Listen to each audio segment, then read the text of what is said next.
Perfeito. Boa noite a todos. Nós estamos no nosso segundo treinamento do curso de operação, né, tratamento de efluentes industriais.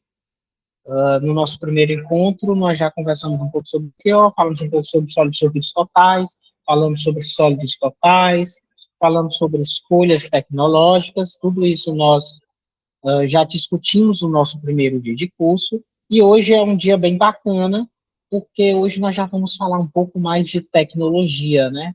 Então, é um dia mais, que acaba sendo um pouco mais interessante. Já vamos falar um pouco mais sobre os sistemas que nós usamos para tratar os efluentes, tá bom?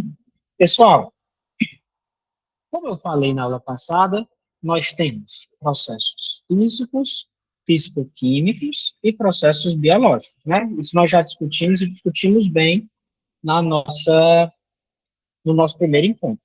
E aí hoje eu vou trazer alguns exemplos de tecnologias para que vocês, aqui conjuntamente, eu e vocês, definamos qual é o sistema, qual é a rota. Então, por exemplo, nessa foto aqui eu estou mostrando um sistema de lodos ativados, né?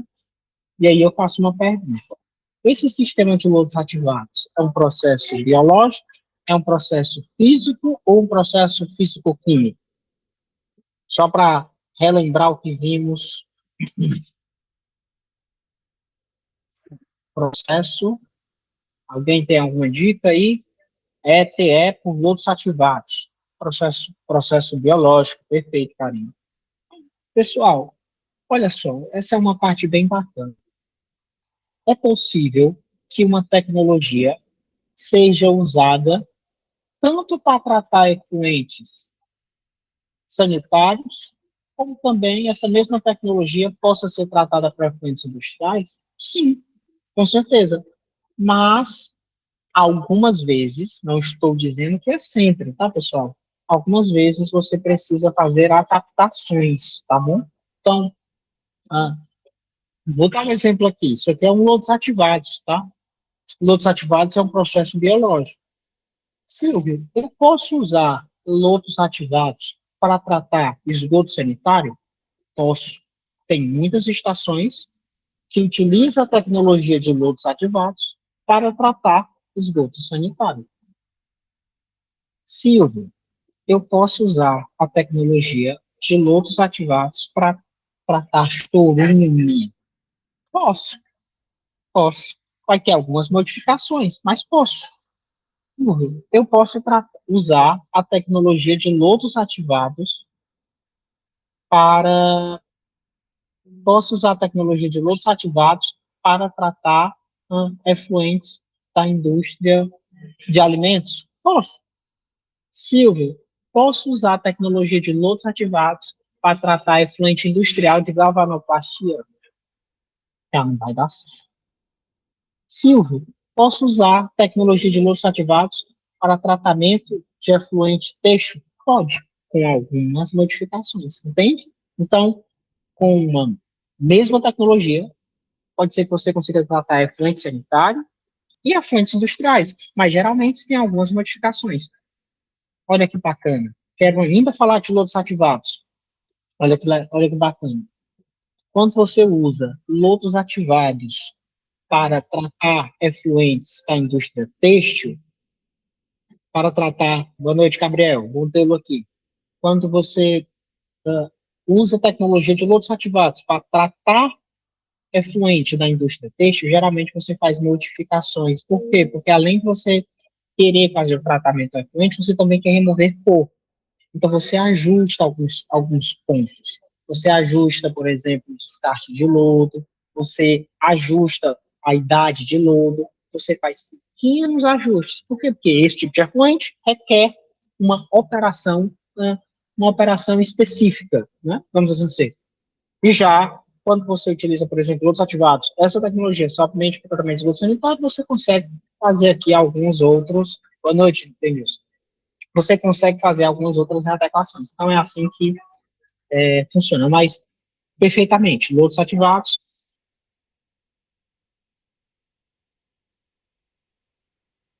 é uma tecnologia de processo. E algumas pequenas mudanças, tá? Lembre-se do que eu falei aqui, por exemplo, quanto ao efluente têxtil, né? Que já tem nós já fazemos algumas readequações, tá bem? Pessoal, próxima tecnologia, isso é um bioreator à membrana, um MBR. Eu gosto muito desse slide. Na opinião de vocês, isso é um processo biológico, isso é um processo físico ou isso é um processo físico-químico? O que é que vocês acham? Qual é esse tipo de tecnologia?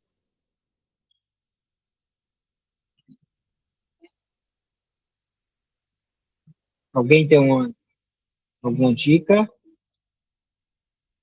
Vocês acham que aqui no caso é um processo biológico, físico ou um processo físico-químico?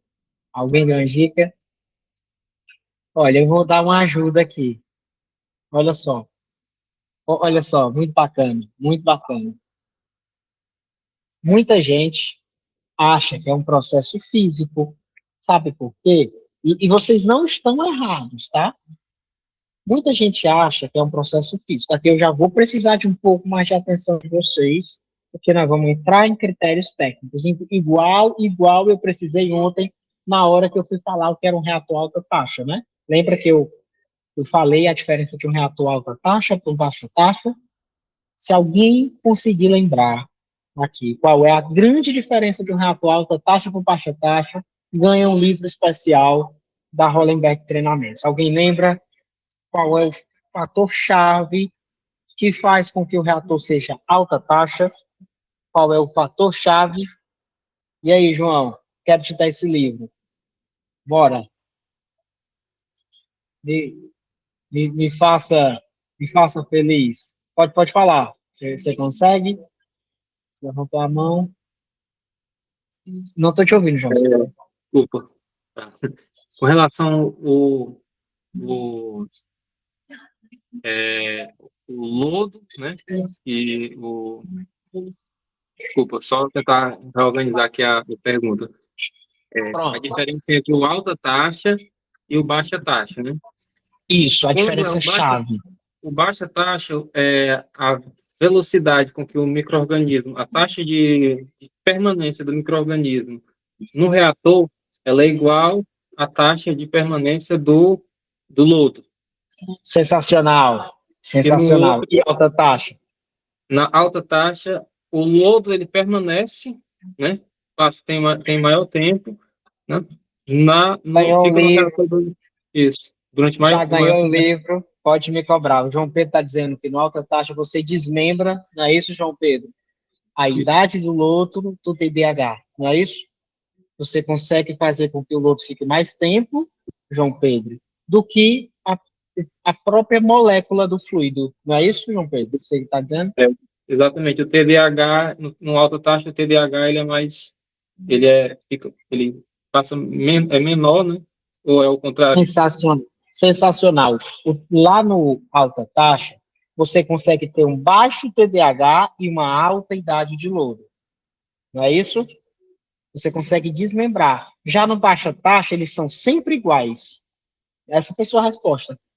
Perfeito, você está corretíssimo. Agora, João Pedro, aproveitando que você já ganhou o livro, já está feliz, me fala uma estratégia que a gente pode fazer para que o lodo fique mais tempo à toa. Uma estratégia que a gente faz no nosso projeto e na operação para o lodo ficar mais tempo.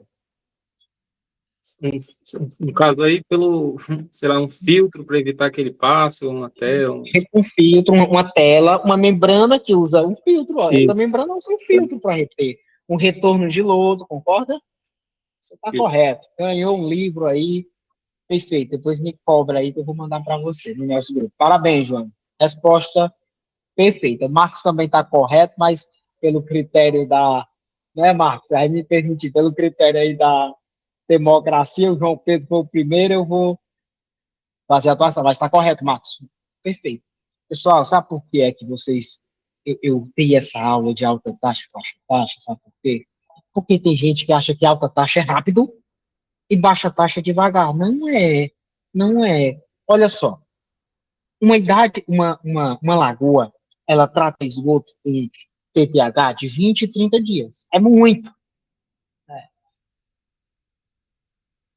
vai ter algumas tecnologias simplificadas que vão tratar efluentes por 8 horas, 10 horas, 12 horas. Vai ter reator batelata sequencial com TDAH de 12 horas.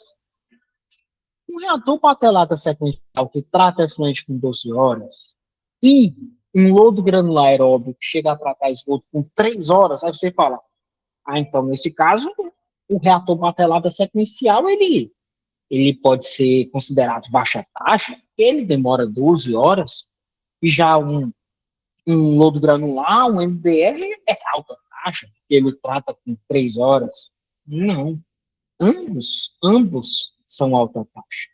E eles não são alta taxa porque um é 12 horas de TDAH e o outro é 2 horas de TDAH. Não. Eles são alta taxa pelo que você falou, João Pedro, pelo que você falou, Marcos Guerreiro. Eles são alta taxa porque eles desmembram, eles desvinculam a idade de lodo com o TDAH. Quando você tem um reator, quando você tem uma tecnologia que você desmembra o TDAH da idade de lodo, você tem um reator alta taxa. Perfeito. Estou muito orgulhoso. Parabéns. Um espetáculo de resposta. Pessoal, essa tecnologia, ela é uma pegadinha. Ela é uma pegadinha. E eu vou explicar por que ela é uma pegadinha. Basicamente, ela é um tanque. Tem 2 tipos de MBR, tá? Vamos lá. Tecnologia agora MBR. No inglês, Membrane M, B, Biological, R, Reactor. Membrane Bioreactor. Olha só. Essa tecnologia, ela é um reator, um tanque. Imagina um tanque. E dentro do tanque você coloca uma membrana. É assim que funciona. Tem também a possibilidade de você ter um tanque aerado e a membrana ficar do lado de fora. Então, tem as duas possibilidades. A membrana fica dentro, chamamos de submersa. Outra, a membrana fica fora. Dizemos que ela é externa. Tranquilo? Em ambos os casos, o que é bioreator? Porque tem que ter um tanque e lá dentro tem que ter bactérias. Vamos lá. Um bioreator à membrana é um melhoramento, um upgrade, um salto da tecnologia de lodos ativados. Na tecnologia de lodos ativados, nós temos um tanque de aeração e um decantador secundário. Pessoal, se você tem um tanque de aeração e um decantador secundário e você não tem o retorno de lodo, não é lodo ativado. Atenção para o que eu vou falar agora. Lodo ativado só é lodo ativado se tiver retorno de lodo. Se não tem retorno de lodo, não é lodo ativado. Vai ser uma simples lagoa aerada com decantador secundário. Então, se eu perguntar assim, João Pedro, qual é a diferença?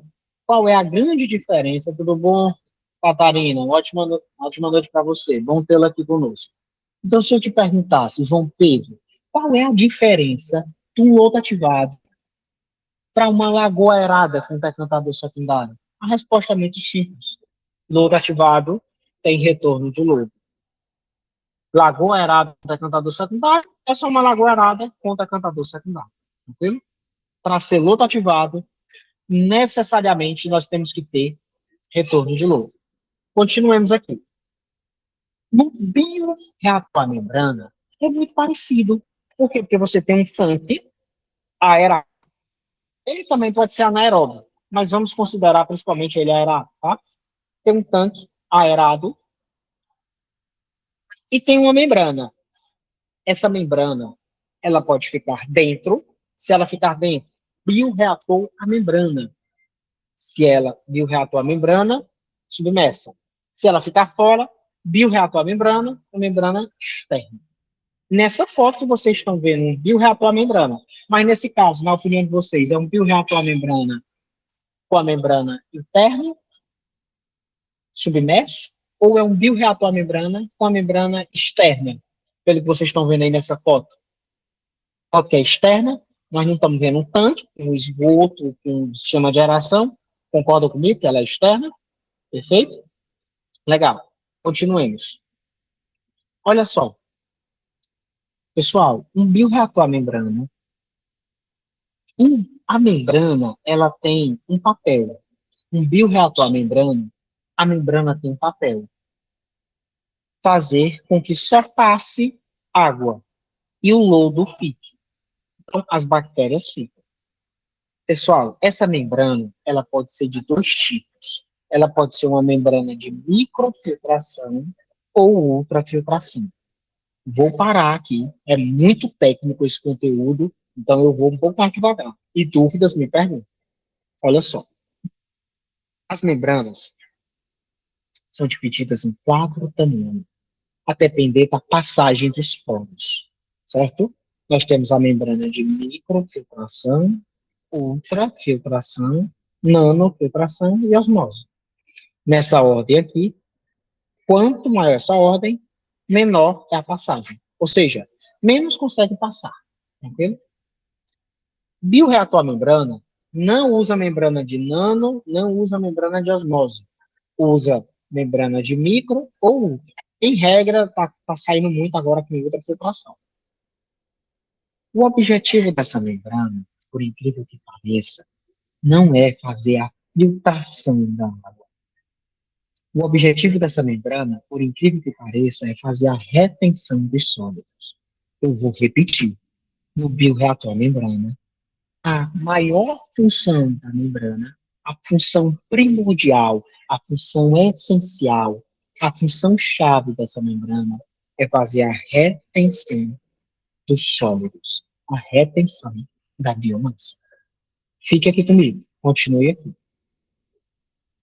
Quem faz a remoção de DQO, quem faz a remoção de DBO, quem nitrifica, quem desnitrifica, quem faz todo o tratamento do efluente no bioreator à membrana não é a membrana. Quem faz todo o tratamento de um bioreator à membrana são as bactérias, os protozoários, os frutíferos, que estão no tanque de aeração. Silvio, e por que tem a membrana? A única coisa que a membrana faz é reter os sólidos, para que os sólidos fiquem no tanque e só passe o líquido. Só passe o líquido. O sólido fica. Então, a função da membrana é reter o sólido, reter a bactéria, reter o protozoário, reter os micro-organismos. E só vai passar o líquido. Vejamos. Me acompanhe. Lá no reator aerado, vai ter remoção de DQO, remoção de DBO, remoção de fósforo, nitrificação, vai ter todos os processos. A membrana, ela retém os sólidos. Na opinião de vocês, um bioreator à membrana precisa de um decantador secundário para separar o sólido do líquido? Um bioreator à membrana precisa de um decantador para separar o sólido do líquido? Vocês acham que há essa necessidade? Pelo que já estão começando a ver, não precisa. Por que, Silvio, que não precisa? Porque a membrana já faz isso. A membrana faz com que o sólido fique dentro do reator. Quem vai passar é o líquido. Então não precisa de decantador. Não precisa de flotador. Não precisa de decantador. Não precisa de flotador. O que é que precisa? A membrana já está fazendo esse serviço. De deixar que os sólidos fiquem no lado e só passe o líquido. Olha que legal que eu vou falar agora. A função da membrana é substituir o decantador. A função da membrana é substituir o flotador. Silvio, peraí, vai devagar. Primeiro, Silvio, tu me falou que a diferença de uma lagoa aerada para um decantador secundário, de uma lagoa aerada, decantador secundário para um lodo ativado, a diferença de uma lagoa aerada com um decantador secundário para um lodo ativado, tu me falou que a diferença é o retorno de lodo. Eu falei isso mesmo. Falei. Silvio, Tem loto ativado, que ao invés de decantador, ele tem flotador? Tem. Tem loto ativado que você pode ter um tanque de aeração com flotador. Você pode ter essa configuração. Geralmente, nós temos loto ativado, um tanque de aeração com decantador. Mas também tem loto ativado que é tanque de aeração com flotador. Tem. Tá? Esse caso é um floco menor que flota. Fica aqui comigo. Se você pega esse tanque de aeração, tudo bem? E retira. Vou responder, Gabriel. Pergunta sensacional. Vou lhe responder. Se você tem um tanque de aeração e retira esse decantador, retira esse flotador e coloca uma membrana, você mudou a tecnologia. Você saiu de um lodo ativado e agora você tem um MBR, um Membrane Bioreactor. Então, vou colocar um exemplo aqui e vou responder, Gabriel. Tá? Não vai sair sem resposta, não. A Karine, ela tinha uma lagoa. Tá bom, Karine? Você tinha uma lagoa. Aí, Karine, você tem a lagoa e tem um decantador secundário. Karine, você tem a lagoa com um decantador secundário. Karine, você não tem retorno de lodo. Você só tem uma lagoa com um decantador secundário. Você não tem retorno de lodo. Nesse caso, você não tem lodo ativado. Você tem uma lagoa arada com um decantador. Só isso. Você não tem lodo ativado. Aí, um belo dia, Karine, tu decide comprar uma bomba. E aí tu fala, olha, a partir de hoje eu vou pegar o lodo daquele decantador e vou retornar para o tanque de aeração. Você decide fazer isso. Nesse momento, você fez um upgrade de tecnologia. Você saiu de um sistema de baixa taxa para um sistema de alta taxa. Porque você saiu de uma lagoa aerada com um decantador, que o TDAH e a idade de lodo era o mesmo, não desvinculava, para um sistema alta taxa. Quem concorda com isso? Quem concorda comigo? Que no momento que ela tinha só uma lagoa aerada com decantador secundário, ela não retornava lodo, ela não retornava. Aí um belo dia ela falou, eu vou comprar uma bomba, vou colocar no fundo desse decantador e vou retornar para um tanque aerado. Nesse dia, ela vai dormir, ela tem um grande passo na vida dela, porque ela saiu de um sistema de baixa taxa para um sistema de alta taxa. Porque agora ela vai aumentar a idade de lodo. Ela está retornando lodo, ela vai ter um sistema de alta taxa. Ela agora tem um sistema chamado de lodos ativados. Ela tem um grande passo na vida dela. Tranquilo. Continuem comigo. Segurem essa linha de raciocínio. E estava dando tudo certo. A Karine estava tratando o afluente, tendo bons resultados. Ela saiu de um sistema baixa taxa, ela veio para o sistema alta taxa, ela tem um grande passo na vida dela. Não satisfeita, um belo dia, ela, ela decide. Ela falou: olha, o meu decantador está ocupando muito espaço, está muito grande. Eu vou comprar uma membrana. E eu vou jogar essa membrana dentro do tanque de aeração. Nesse momento, ela tem um outro grande passo. Por quê, Silvio? Porque ela saiu do sistema de alta taxa para um sistema meca taxa, não existe isso. Ou é baixa taxa ou é alta taxa. Não, ela continuou com o sistema alta taxa. Só que agora ela saiu do sistema de lodos ativados e ela foi para o sistema MBR. E agora, aquele decantador dela, ela vai dar para alguém. Ela vai doar. Ela não precisa mais daquele decantador. Por quê? Porque o MBR é uma tecnologia que você só precisa de um tanque de geração com uma membrana e não precisa mais de decantador secundário. Não precisa mais. Você fez um upgrade tecnológico. Você saiu de um lodo ativado para um MBR. Silvio, todo lodo ativado pode um dia ser MBR? Pode. Pode. Todo lodo ativado pode ser transformado no MBR. Vou repetir. Todo lodo ativado, um dia, pode se transformar no MBR.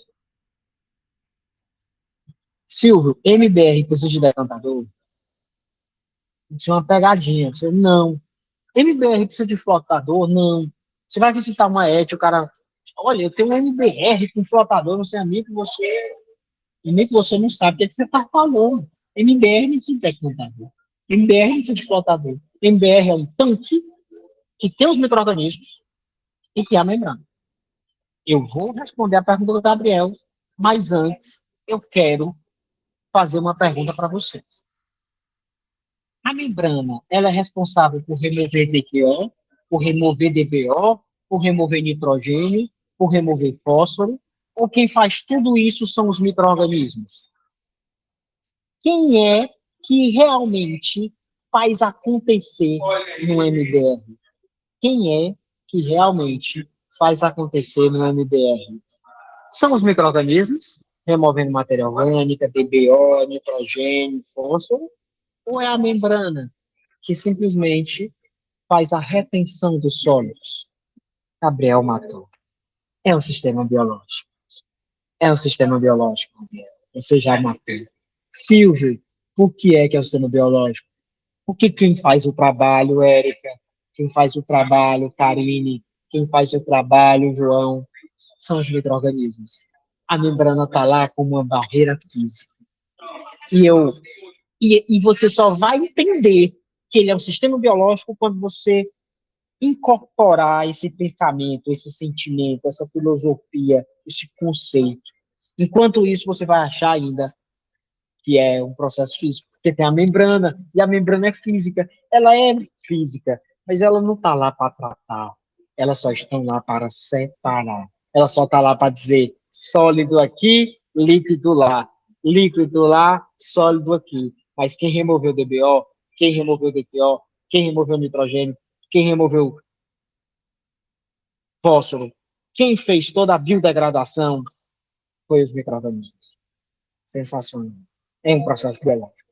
Eu tive que falar tudo isso só para vocês entenderem que é um processo biológico. E agora eu vou responder as perguntas. Pergunta 1. Silvio, o que faz as membranas de ultratração entupir? É a falta de retorno para o campo biológico. Sensacional. Que pancada de perna. Que pancada de perna. Então vamos lá. Vamos por partes. No lodos ativados, Gabriel, tem que pegar o lodo e retornar. No lodos ativados, você tem que pegar o lodo e retornar. Sistema de alta taxa. Tem que pegar o lodo e retornar. Sistema de alta taxa. Uma lagoerada com um decantador, que não tem retorno de lodo, não é lodo ativado. Não é alta taxa também. TDH aqui é igual ao Sludge Rotation Time. Dá de lodo é igual ao TDH. Não é alta taxa. No lodo ativado, você tem que retornar. Se colocar um flotador aqui, se eu não quero um decantador, eu quero um flotador. O floco é pequeno, ele vai flotar e eu retorno. Continua sendo alta taxa, lodo ativado, retorno. Reator batelada sequencial. Silvio, eu nunca ouvi falar esse nome. É um tanque em que você coloca esgoto, aera, desliga o aerador, espera o lodo sedimentar, tira o sobrenadante e o lodo fica. É alta taxa. Por que é alta taxa? Porque você deixou o lodo lá dentro, você esperou ele sedimentar para depois tirar a água. É alta taxa. O lodo continua lá dentro. E no NBR, assim, como é que eu vou fazer para esse lodo ficar lá dentro? Não tem que retornar? Não precisa retornar. Por que isso que não precisa retornar? Porque a membrana, ela já está fazendo isso. Ela só deixa passar o líquido. O lodo fica. O lodo fica. Só passa o líquido. Então não precisa retornar. Vai ficar tanto lodo, Gabriel, que todo dia tu vai ter que descartar um pouquinho. Porque senão vai ficar um tanque só de lodo. De tanto que o lodo fica concentrado. Nós chamamos essa concentração elevatíssima de lodo de licor misto. Existe um parâmetro, Gabriel. Sua pergunta é muito boa. Eu podia passar aqui o resto da noite só em cima da sua pergunta. Então, é muito boa. E daqui a pouco eu vou para o Eduardo, que também é muito boa. Existe um parâmetro que nós medimos o quanto de lodo tem indiretamente no reator. Esse parâmetro é sólidos suspensos voláteis, SSV. Então, o SSV, ele mede indiretamente sólidos suspensos voláteis. O quanto de lodo tem lá dentro, né? Se tem muito SSV, tem muito lodo, tem muita bactéria, tem muito micro-organismo. Se tem pouco SSV, tem pouco lodo, tem pouca bactéria, tem pouco micro-organismo. O SSV é uma medida da quantidade de lodo. Né? Você visitou lá uma ET, né, Gabriel?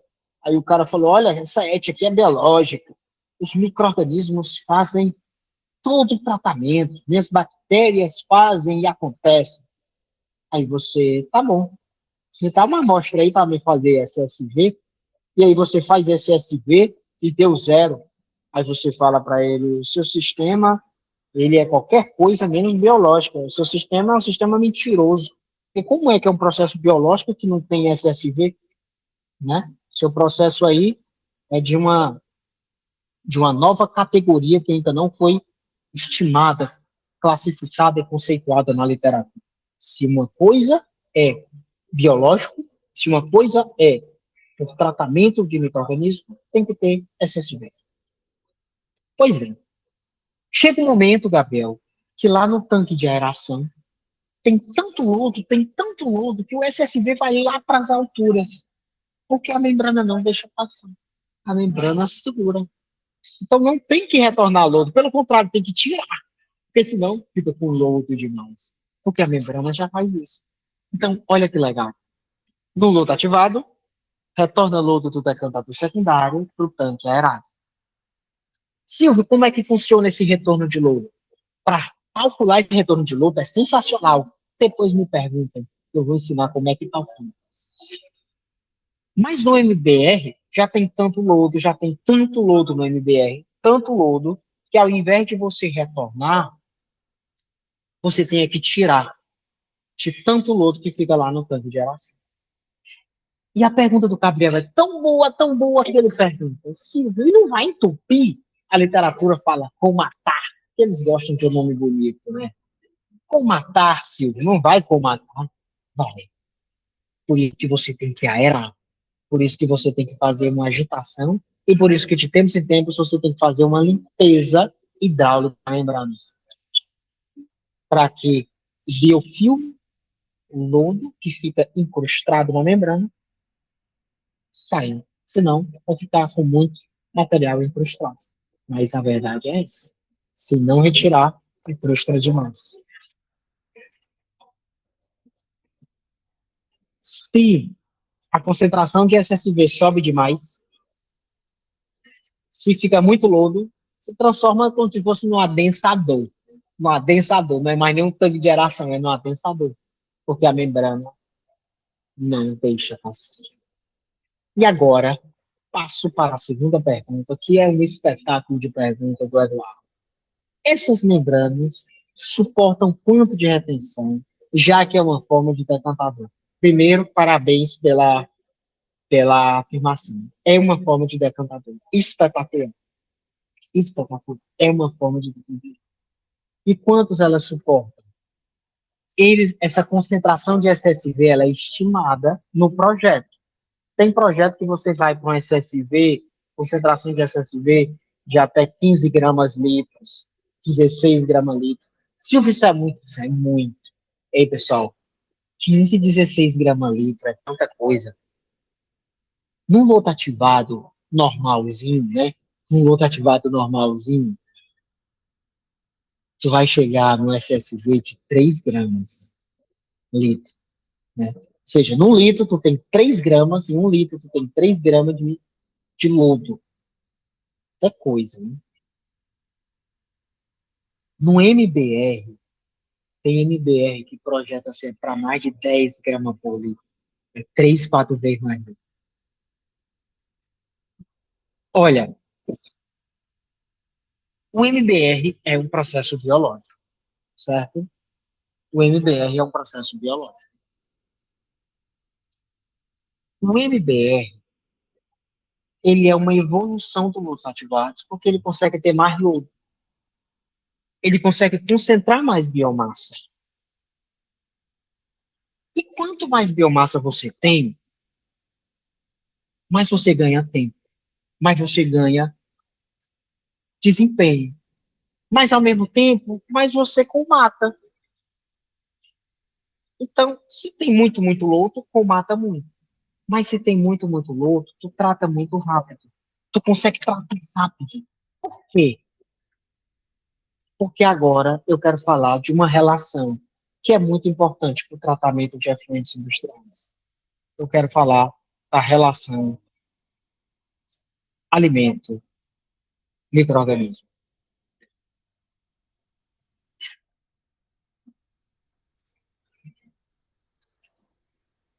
No inglês, Food Microorganisms Ratio. Show. Valeu, Gabriel. Fiquei aqui para isso. Eu agora quero falar da relação alimento-microorganismo. No inglês, vocês vão ver FN Ratio. Relação FN. F, Food and Microorganisms. Vamos lá. Eu vou falar disso toda a vida usando o meu velho exemplo, porque até agora eu não achei nenhum exemplo melhor. Eu uso eles até para os meus operadores, para os meus meninos da minha, mas eu não tenho outro exemplo melhor, por isso que eu vou usar esse. Vamos lá. Uma das minhas comidas favoritas é pizza. Eu consigo comer uma pizza inteira. Certamente. Com facilidade. Vamos lá. Eu sou uma bactéria e eu estou numa sala. Eu sou uma bactéria e eu estou numa sala.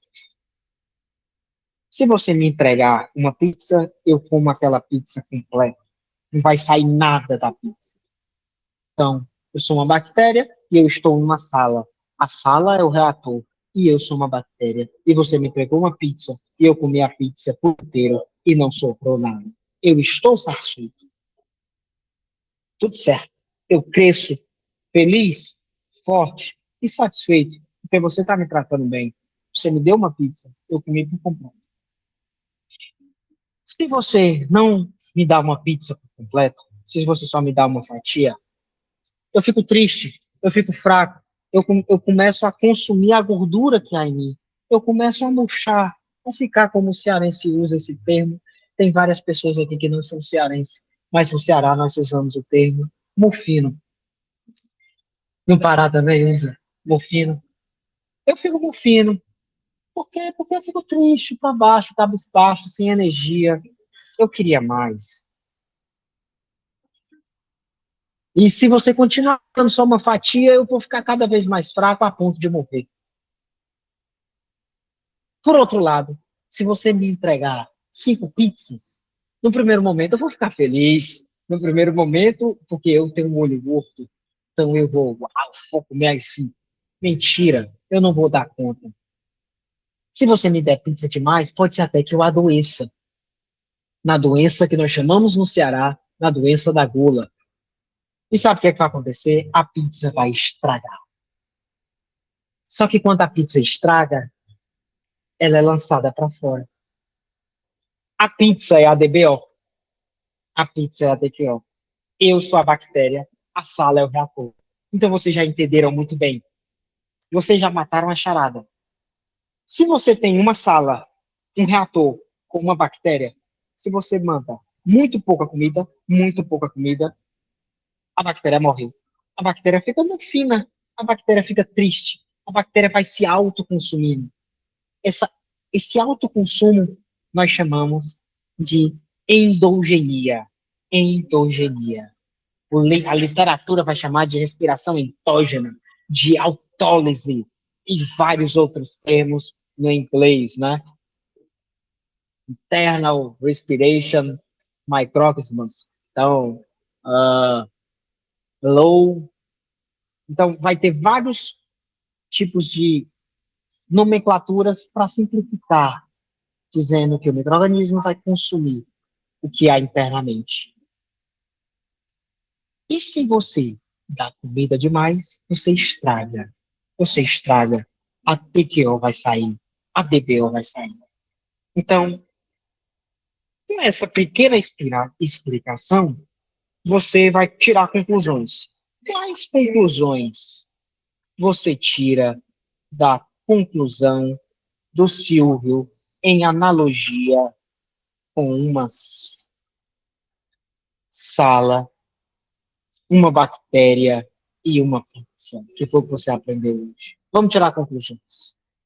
Primeira conclusão: todo reator, todo reator biológico, todo reator biológico que não remove bem DBO,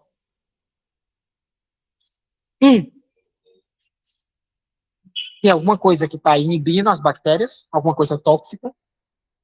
2, você está dando comida demais. Porque se você der a comida na quantidade certa, Lembra de mim. Uma pessoa, uma sala, uma pizza. Todo reator que não remove bem DBO, ou tem alguma coisa inibindo, ou você está dando comida demais. Primeira conclusão. Segunda conclusão. Se estou dando comida demais, o que eu posso fazer?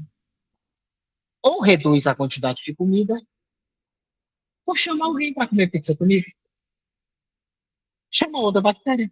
Chama três. Chama quatro. Chama cinco. Como é, João Pedro, que você chama mais bactéria? Retorna lodo. Traz lodo de fora para cá. Descarta menos lodo. Deixa mais lodo dentro. Por que é que nas tecnologias de MBR, de lodo granular, WASB, você consegue tratar tanto esgoto num espaço tão pequeno? Porque tem muita bactéria, tem muito protozoário, tem muita alga, tem muita arqueia. Porque quanto mais gente, mais pizza. Quanto mais gente, mais esgoto tu consegue tratar. Por isso, essas tecnologias que têm um alto SSV conseguem tratar muito mais esgoto. É só isso. Em pouco tempo. E essa é a relação alimento-microorganismo. Essa é a relação alimento-microorganismo. Se você tem muito microorganismo, você consegue dar mais alimento, dar mais esgoto, tratar mais, em menos tempo, em menos espaço.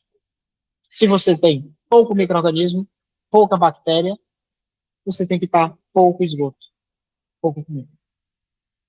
Silvio, como identificar que a biomassa entrou em fase entógena? Ótima pergunta. Boa pergunta. Haverão sinais. Eu gosto desse meme. Haverá sinais. Eu vou fazer um meme desse, eu vou anotar. Quando a biomassa entrar em endogenia, haverá sinais. Sinal 1, Érica.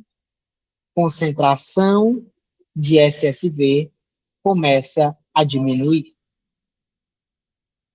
Érica, olha que legal. Olha que legal, Érica. Os micro-organismos, em regra, eles não se alimentam diretamente de outro micro-organismo, né? Então, aquele negócio de fagocitose ou de um predador. Tem micro-organismo que se alimenta de outros, que são predadores. Tem sim, alguns protozoários que se alimentam de bactérias livres, mas isso são exceções. Em regra, uma bactéria não se alimenta de outra bactéria. Em regra, o que acontece é uma bactéria morre, mufina, triste, sem força, libera o material intracelular dentro, e esse material que é intracelular é orgânico, outra vem e se alimenta dela. Em regra, é isso que acontece. Então, o primeiro sinal é uma bactéria vai perdendo forças, morre, outra se alimenta dela. E a concentração de SSV começa a diminuir. Esse é o primeiro sinal. Exatamente, João Pedro. Essa é a minha analogia. A pizza é o efluente, a DBO é a DQO. E eu sou a bactéria. Eu sou a bactéria, eu sou o lodo, exatamente. É isso mesmo.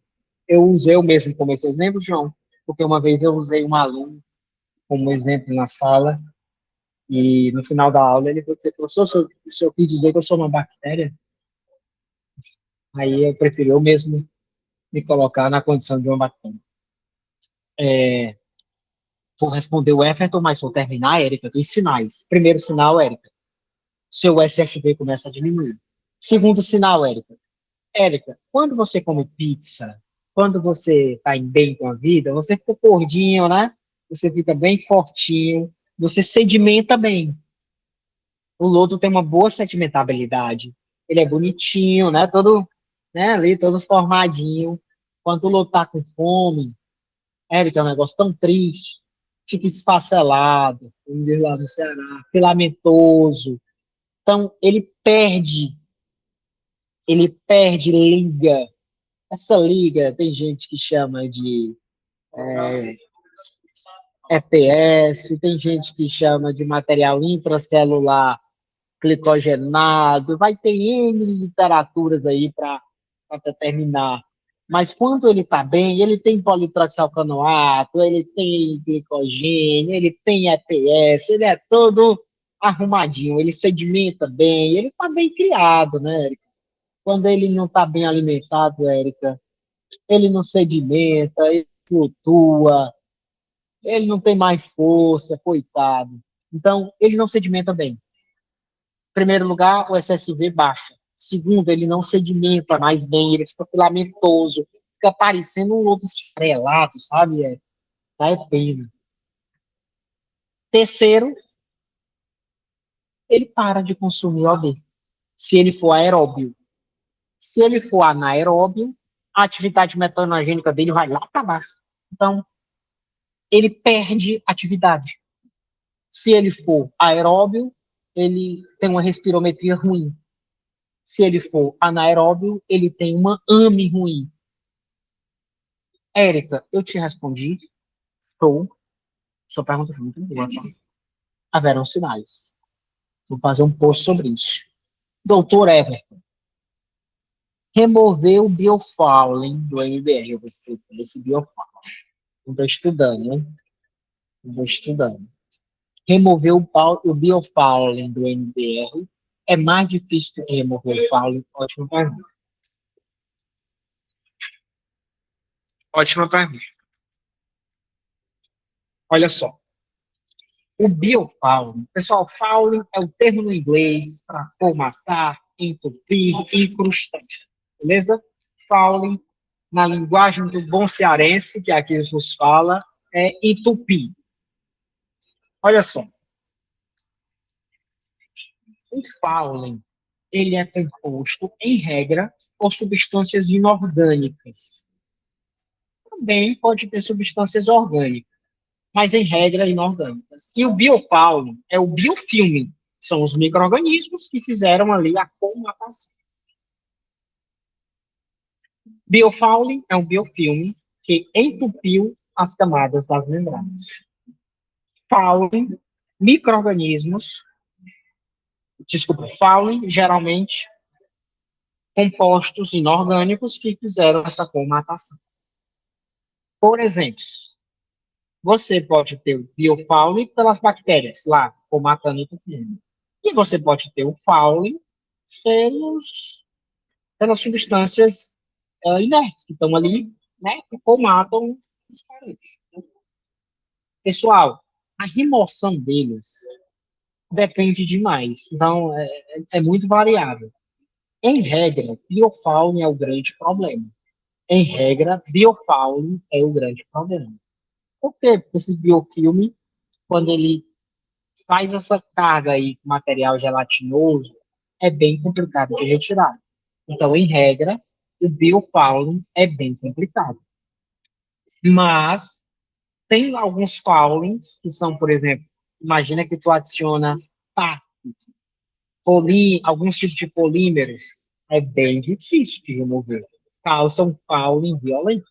Por isso que quem tem MBR não pode usar alguns produtos. Você quer acabar com a sua membrana de MBR, você quer acabar com ela, você quer dar um prejuízo a alguém que você não gosta, né? Pessoal, essa aula a gente também aprende. É brincadeira, né? Coloca lá dentro cloreto férrico, coloca lá dentro algum polímero de alto peso molecular, um alto peso molecular, essa pobre dessa membrana nunca mais vai ser amiga. Você acaba com essa membrana. Então, a membrana dessa é bem cara, viu, pessoal? A membrana dessa não é barata, não. Você tem um MBR, por favor, tenha cuidado. Não é para qualquer um. Respondi, show. Olha só, osmose reversa. Agora não vai ter como errar. Osmose reversa. Pessoal, quem concorda comigo que a osmose reversa é um processo biológico? Quem concorda comigo que a osmose reversa é um processo biológico? Claro que não, né? A osmose reversa é um processo puramente o quê? Puramente o quê?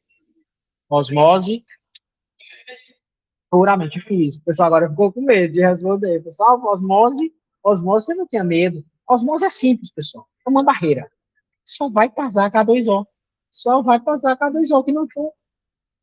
Só que aqui, quem vai tratar não vai ser bactéria. Quem vai tratar não vai ser rotífero. Quem vai tratar não vai ser protozoário. Quem vai tratar não vai ser arqueia. Quem vai tratar não vai ser alga. É a membrana. Física. Simples. Isso é processo de osmose reversa.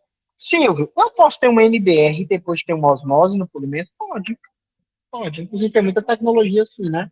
Tem uma ET lá em São Paulo que é muito conhecida, que ela é um MBR e lá na frente tem um polimento com osmose. Certo? Tranquilo? Então, osmose reversa é um processo puramente físico. Ok? Silvio, antes da osmose, eu fiz um. Eu coloquei lá um processo que eu uso um coagulante, aí depois desse coagulante eu coloco um filtro de areia, e depois tem a osmose. Nesse caso, a osmose é físico-químico? Não. Você tem um físico-químico antes, que é uma coagulação com filtro, e depois você tem a osmose, que é um processo físico. Mas a osmose é um processo puramente físico. O mecanismo de atuação que a osmose possui é físico, remoção física. Tranquilo? Show? Flotação por ar dissolvido. Essa aqui é linda. Flotação. Ai, não, essa é uma decantação quimicamente assistida. Essa é uma decantação quimicamente assistida. Pessoal, o que é? Prestem muita atenção no que eu vou falar agora. Tem dois tipos de decantação. Olha, dois tipos de decantação. Vou colocar no chat. Dois tipos de filtração. Então, o pessoal na Copa do Mundo ficar falando chat, eu tô querendo falar chat direto também. Pois é. Olha só. Dois tipos de decantação e dois tipos de filtração. Muita atenção. Se você captar isso aqui, você vai vencer muito nas suas ETs, tá? Olha só.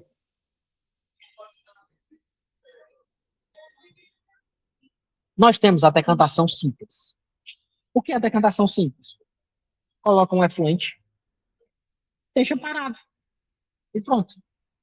É uma decantação simples. A única força que está atuando aqui é a força física. Nesse caso, se eu tiver um decantador simples, quem concorda comigo que um decantador simples é um processo físico? Todo mundo concorda comigo ou não? Se eu tenho um decantador simples, nesse caso, ele é, obviamente, um processo físico. Perfeito. Por outro lado, se você pega um decantador e adiciona aqui dentro um coagulante, um reagente, um produto químico para acelerar, otimizar essa decantação, você agora tem um decantador quimicamente assistido. Tranquilo? A diferença de um decantador físico, decantador simples, para um decantador quimicamente assistido é a adição de um coagulante, é a adição de um polímero. É só essa a diferença. Então, num decantador quimicamente assistido, você tem a adição de um coagulante, de um polímero, de um flocculante. Pessoal, atenção aqui.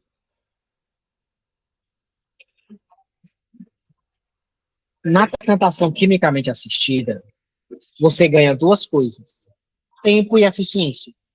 Tempo, porque você espera menos tempo. Eficiência, porque você clarifica melhor. Então, nós usamos reagentes químicos, por quê? Porque nós queremos ganhar tempo e eficiência. Então, vamos aqui. Karine, ela tem um reator biológico. Aí ela tem um reator biológico, e depois desse reator biológico ela tem um decantador.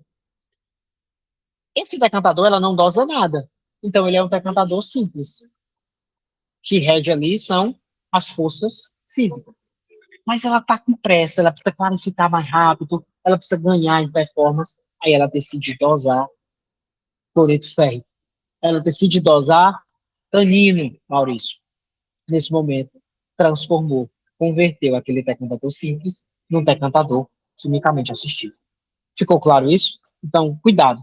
Nem todo decantador, você não pode julgar o decantador logo dizendo se ele é químico ou ele é um decantador físico. Decantador simples ou um decantador quimicamente assistido. Você tem que avaliar se tem a dosagem de produtos químicos. Geralmente essa dosagem não acontece logo no decantador, não. Acontece no tubo. Acontece no tubo antes do decantador. É muito normal em alguns reatores biológicos a gente dosar cloreto férrico assim que sai do tanque aerado, para melhorar a, o PAC, Denilson. Perfeito. PAC, cloreto férrico, tanino, N compostos. Todos esses são aceleradores da sedimentação. São aceleradores. Perfeito. Agora vamos falar dos filtros, porque eu falei aqui, ó, e tem dois tipos de filtro. Você pode pegar o seu efluente e só colocar no filtro. Pode. Você pode colocar o efluente e só colocar no filtro. Você pode fazer isso, sem problemas. Mas, se você dosar alguma coisa antes do filtro, algum coagulante, ele vai passar de um filtro simples para agora ser um filtro que possui uma adsorção. Então, agora ele passa para ser um filtro rápido. Então, qual a diferença do filtro simples para o filtro rápido, se perguntarem? Filtro simples não dosa nada. Filtro rápido, tu dosa um reagente químico antes. E esse reagente químico, ele vai fazer com que o leito filtrante tenha uma carga e essa carga faça atração das impurezas. As impurezas, os colóides, a areia, as sujeiras que a gente fala, né? Os colóides que estão lá no efluente têm carga negativa. Quando tu dosa lá pertinho do filtro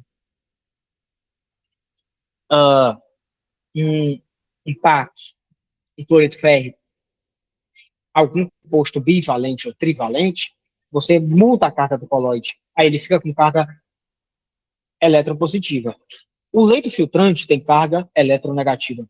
Eletropositiva com eletronegativa, adsorção, não é isso? Concorda? Adsorção química direta. Adsorção química direta é um processo de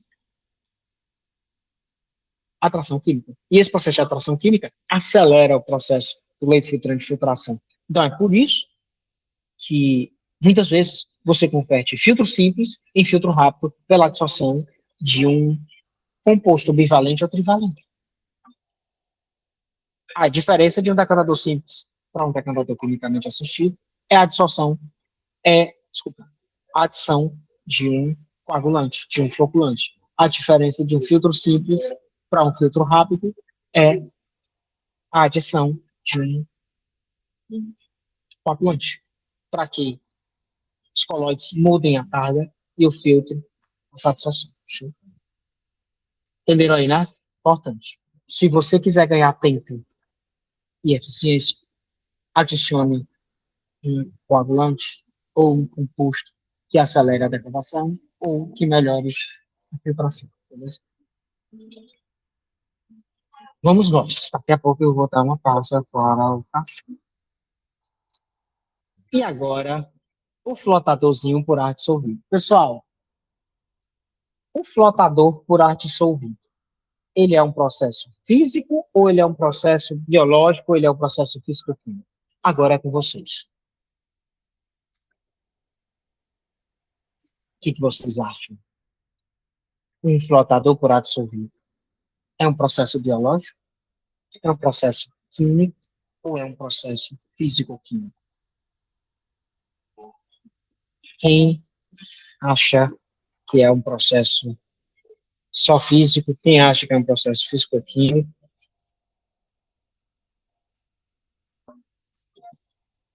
Concorda comigo que é um processo físico-químico?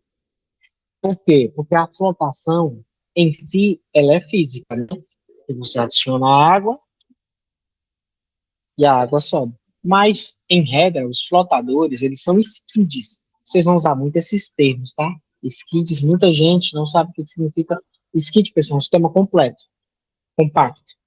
Então, geralmente os flotadores, eles são skids, em que você tem a coagulação, a floculação e depois é que você faz a separação, a flotação. Então, é um sistema físico-químico, porque geralmente você usa coagulante e floculante lá, né? Coagula, flocula, e depois manda para o sistema de flotação. Tudo isso aqui são tecnologias que nós usamos nos efluentes industriais. Tudo isso aqui são tecnologias que nós vamos fazer aplicações, tá, para o efluente industrial. Olha só, o tratamento físico-químico por coagulação e floculação tem sido uma das rotas mais empregadas em processos industriais. A grande vantagem de um físico-químico é que antes do reator biológico, você pode usar ela para diminuir a carga e para diminuir a toxicidade. Então, eu já vou colocar aqui, ó, duas dicas para usar, voltar um passo atrás. Voltar essa explicação e libero vocês para um café. 2 pontos, e eu libero vocês para um café. Primeiro, eu vou fazer uma afirmativa e eu quero saber se vocês concordam ou discordam de mim. Primeira afirmativa. Sempre que couber biológico, com certeza usaremos biológico. Quem concorda com essa afirmação? Sempre que couber tratamento biológico, com certeza nós usaremos sistema biológico. Estou falando para frente do estudo. Quem concorda?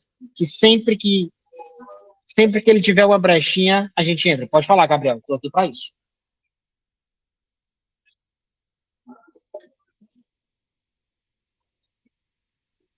Tá para falar, Gabriel?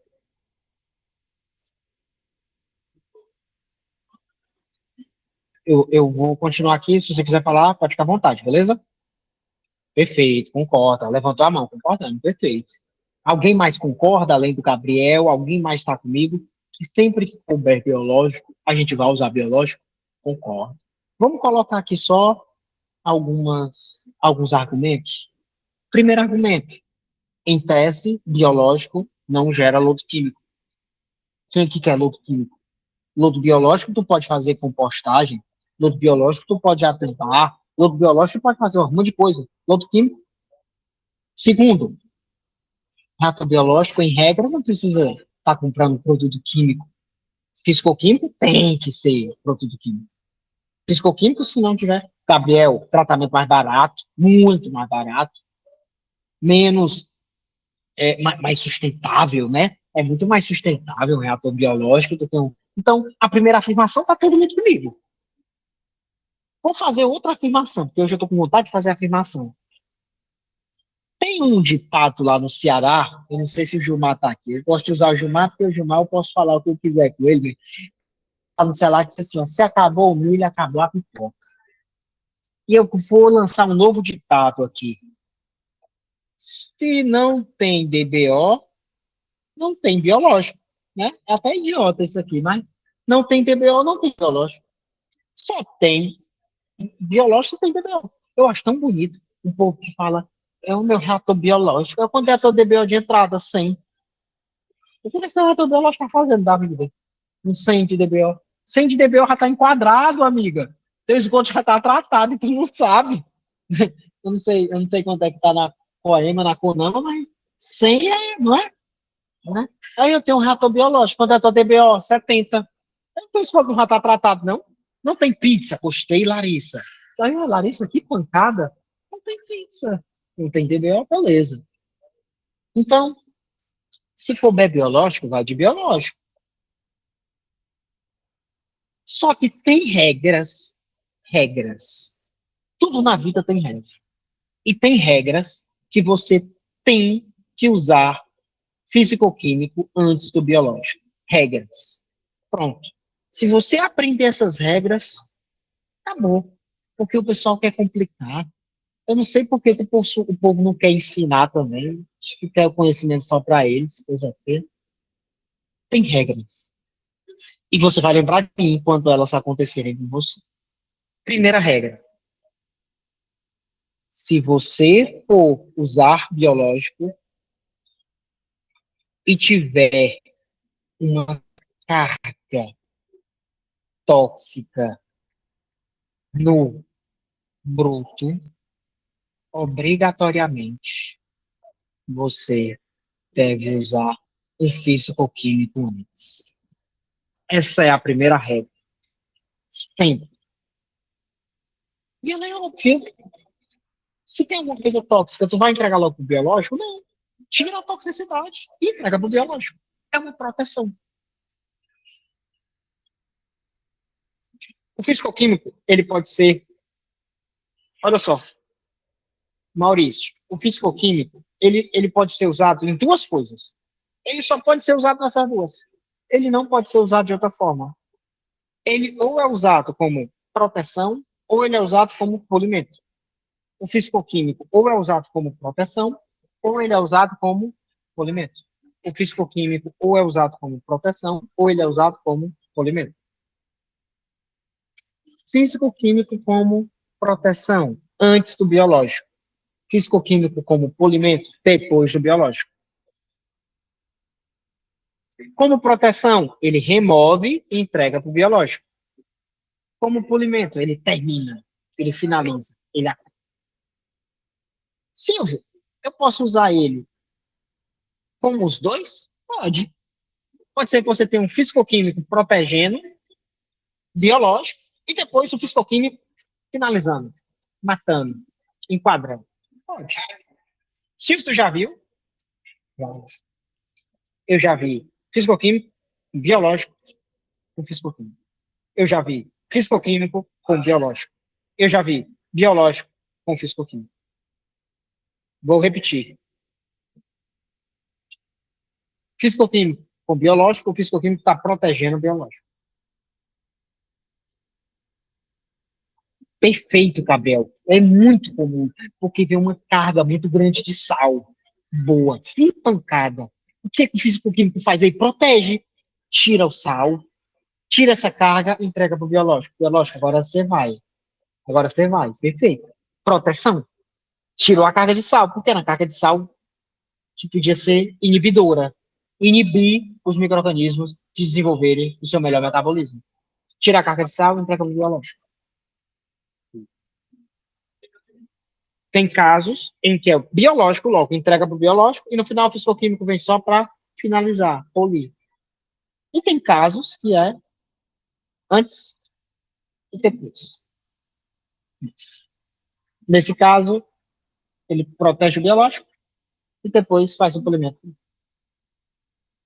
Se você usar o biológico e tiver uma carga tóxica no efluente bruto,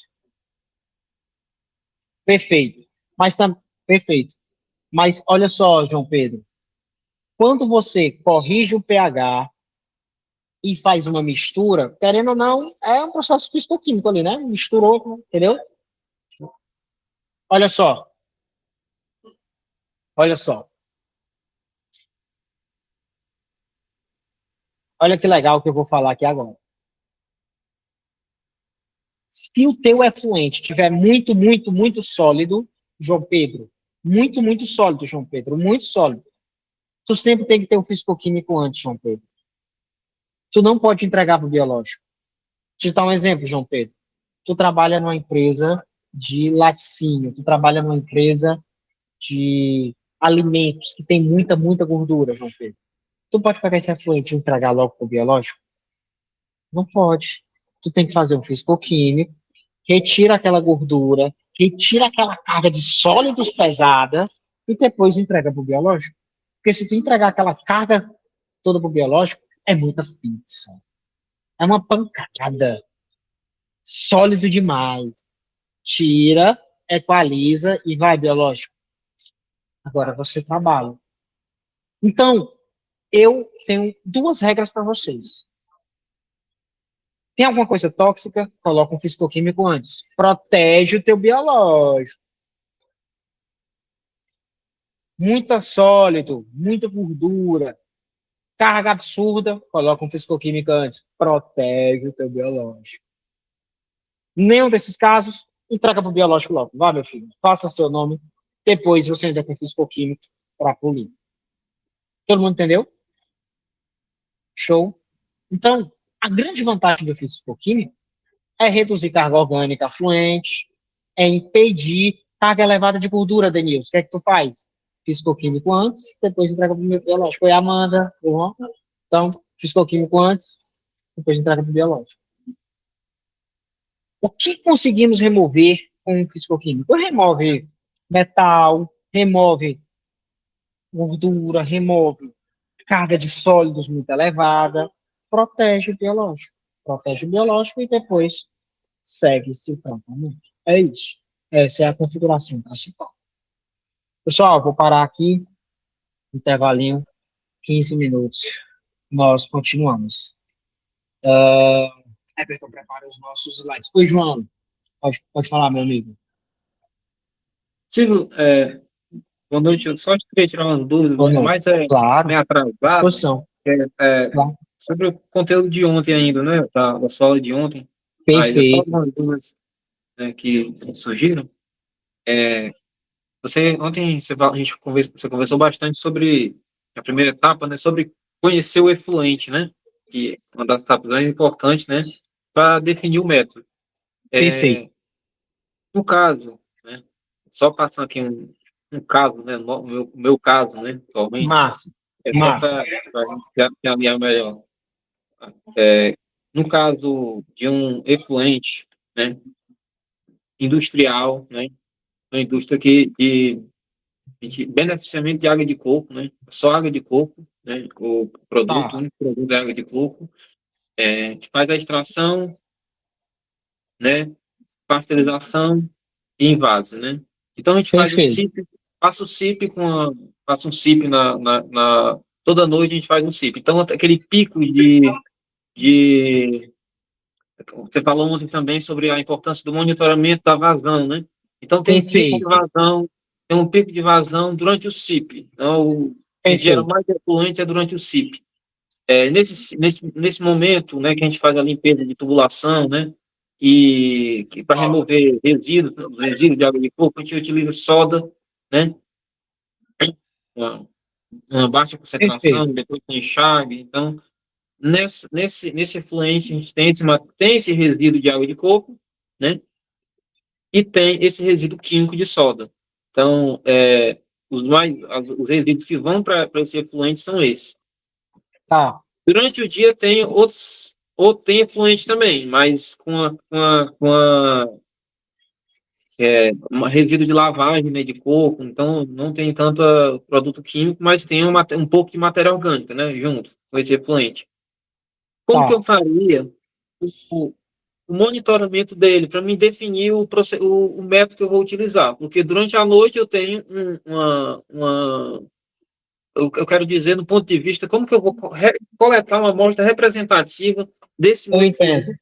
Se eu tenho que pegar na tubulação, né, eu tenho que armazenar água do dia inteiro de sistema e pegar essa água e coletar uma amostra para mim saber definir o tratamento que eu quero é, utilizar, né? Essa era uma Perfeito. pergunta, uma Uma primeira pergunta pergunta. muito boa. Pergunta muito boa, João. E, João, assim, muitas empresas têm essa mesma dificuldade, né? Ter uma amostra representativa e tal. Geralmente a gente faz campanhas. Tem alguns equipamentos que fazem essa quantificação online, quantitímetros online.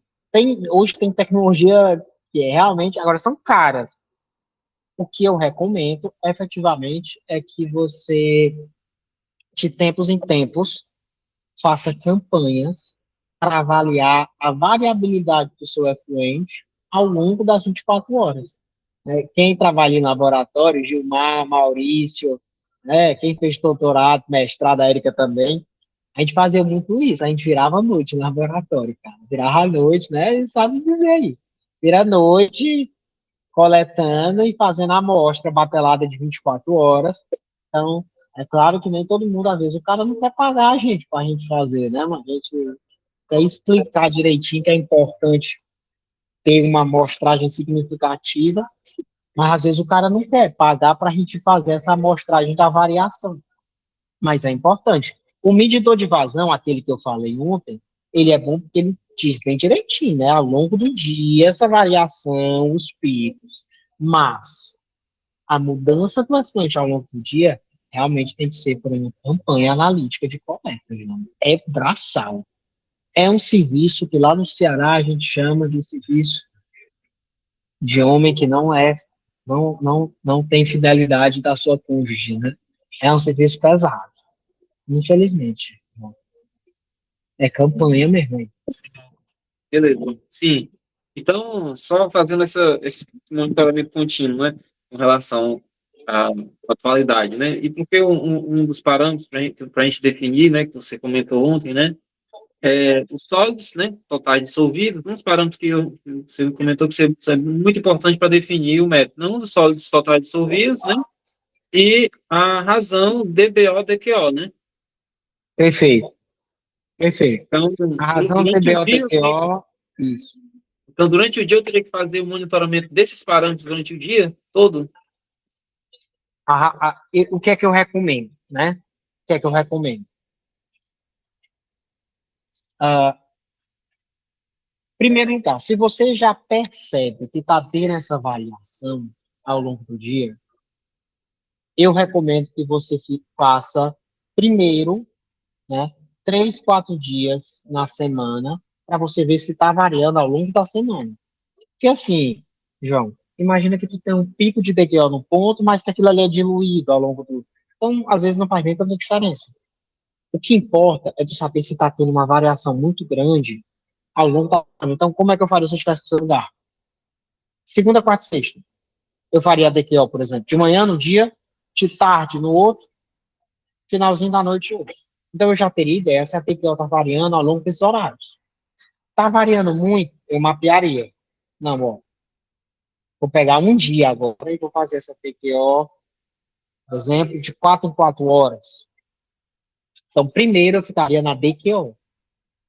Depois, a depender do que eu visse de, de mudança, eu iria para a DBO, que é muito mais complicado, 5 dias, toda aquela complicação. Então, a priori, eu mapearia a DQO, eu avaliaria se a relação DBO-DQO se mantém. Porque se a relação DBO-DQO se manter, o que está avaliando é a carga, mas a DBO e a DQO, a relação se mantém. Agora, se tu perceber que nesses 2 ou 3 dias, tanto tu está tendo uma oscilação de DBO como DQO, aí sim, pior dos cenários, tu teria sim que avaliar o quanto está ao longo do dia, o quanto está oscilando, tanto em termos de DBO quanto em termos de DQO. E aí vai ter um custo significativo, né, João Pedro? Significativo. Porque não é barato estar fazendo várias amostragens de DBO e DQO. Se você me entendeu.